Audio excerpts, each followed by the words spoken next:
हाल चाल है जनाब? तुसीं वेखदे पे हो अपना देश पंजाब टीवी ते मैं तुहाडा मेज़बान मोहम्मद नदीम खरल। सब तो पहले अपने चैनल को करो सबसक्राइब ते बेल आइकन का बटन करो प्रेस के मेरी हर आने वाली अच्छी और बेहतरीन वीडियो तुहाडे तक पहुंचे और तुसीं वेखो सब तो पहले। दोस्तों की खिदमत च हमेशा अच्छे ते बेहतरीन जानवर तुहाडा वीर नदीम खरल लैके हाज़र होंदा है। अज तुहाडे वास्ते प्योर नीली दी एक फुल बरीक झोटी दरिया सतलुज के किनारे जनाब लैके हाज़र होए हैं। बेहद लाजवाब है और कमाल है। अपना देश पंजाब टीवी की जीनत है और तुहाडे वीर की हमेशा एक अच्छी कोशिश है और अच्छी कोशिश है तुहाडे वास्ते आला ते बेहतरीन जानवर तुहाडा वीर नदीम खरल लैके आंदा है। ये जनाब तुहाडे वास्ते एक झोटी लैके हाज़र होए हैं। मेरा कैमरामैन झोटी विखाएगा, असीं करांगे मालिक दे नाल सारियां गल्लां, बाकी लैणे देने मुकद्दर ने। कैमरामैन साहब झोटी विखाओ। यह झोटी है जी फुल बरीक कच्छ की बनी हुई है। पूरियां जनाब इन्दियां बंडा नज़र आ रही ने, पूरियां इन्दियां बिल्कुल पसलियां नज़र आ रही, कमजोरी तो आ रही ने या बरीकी तो आ रही ने।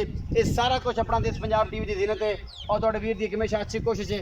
बाकी लैणे देने मुकद्दर ने, सिंह कट्ठ वाला और सारा कुछ अपना देश पंजाब टीवी की जीनत है और तुहाडे वीर की हमेशा एक अच्छी कोशिश है। बाकी जनाब लैणे देने मुकद्दर है। एक चिट्टी अखे एक च बरड़े और जनाब खुंडे सिंह ने बरीक बूथी बिल्कुल और जनाब बिल्कुल बरीक ये जनाब कान लपरे साइया ने और अपना देश पंजाब टीवी तुहाडे वास्ते हमेशा चंगे ते बेहतरीन जानवर लैके हाज़र होंदा। थब्बियां दे चड्डे लई फिरदी है, पिछे बटन लगे हुए हैं और फुल बरीक है। 8-7 दिन 10 दिन लैंदी है ये झोटी। ये सून नूं 2 दिन भी कट सकती है, अल्लाह दी रज़ा है। एक हड्डी है, पुट्ठा खुड्डा नस्ल माशाअल्लाह मगरों चंगी है, फुल बरीक पूछ है और माशाअल्लाह मुठ मुठ का सोना थन लगे हुआ है ये झोटी नूं। ये जनाब मालक ने करने सारियां गल्लां तसलियां असीं दित्तियां ने करा। ये बाकी दा की हिसाब किताब है ये जनाब सारा कुछ अपना देश पंजाब टीवी की जीनत है और तुहाडे वीर की हमेशा एक अच्छी कोशिश है।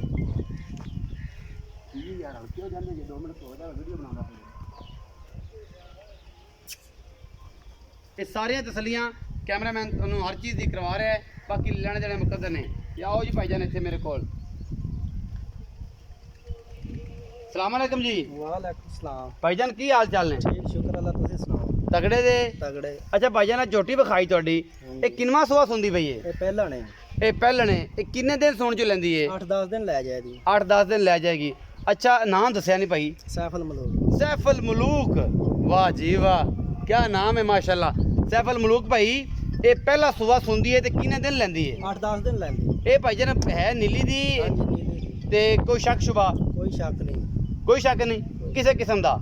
आप मौके ते आके वेख सकदा बंदा। मौके ते आके वेख सकते ने। हाँ जी। ये जनाब बेओ दरिया दी झोटी है, दरिया दी उत्ते दरिया दे खड़ी है, बांध दे उत्ते बैठे। बांध दे उत्ते। मोहब्बत प्यार वाला दा मुल करना भरावा किन्ना करेगा? 260। 2,60,000 नहीं यार थोड़ा यार सैफल मलूक भाई केड़ा प्यारा नाम है, बड़ा पोलाइट जिहा रेट करना, बड़ा प्यारा जिहा।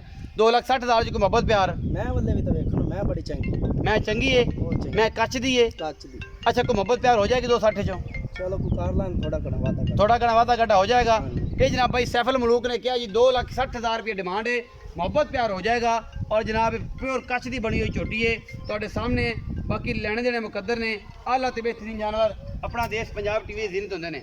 ते ये जनाब सारा कुछ तसल्ली बख्श मेरा कैमरामैन तुहानूं दिखा रहा है। असीं इन्हूं टोर के भी खाना है कि दिला तलो ते कंडा कुंडा तो नहीं वज्जिया होया। ये सारा कुछ कैमरे की नज़र है और बिल्कुल माल दे विच जांदी पई है। ये बेहतरीन ये जनाब झोटी है प्योर नीली ब्रीड दी और माल दे विच गई भज के। ये जनाब सारा कुछ ये प्योर नीली दी मज्जां अपना देश पंजाब टीवी जीनत होंदियां ने। तुहाडे वीर दी हमेशा अच्छी कोशिश है। बाकी लैणे देने मुकद्दर ने। भरा नूं दिओ इजाजत, मिलांगे अच्छी और बेहतरीन वीडियो नाल। अल्लाह निगहबान।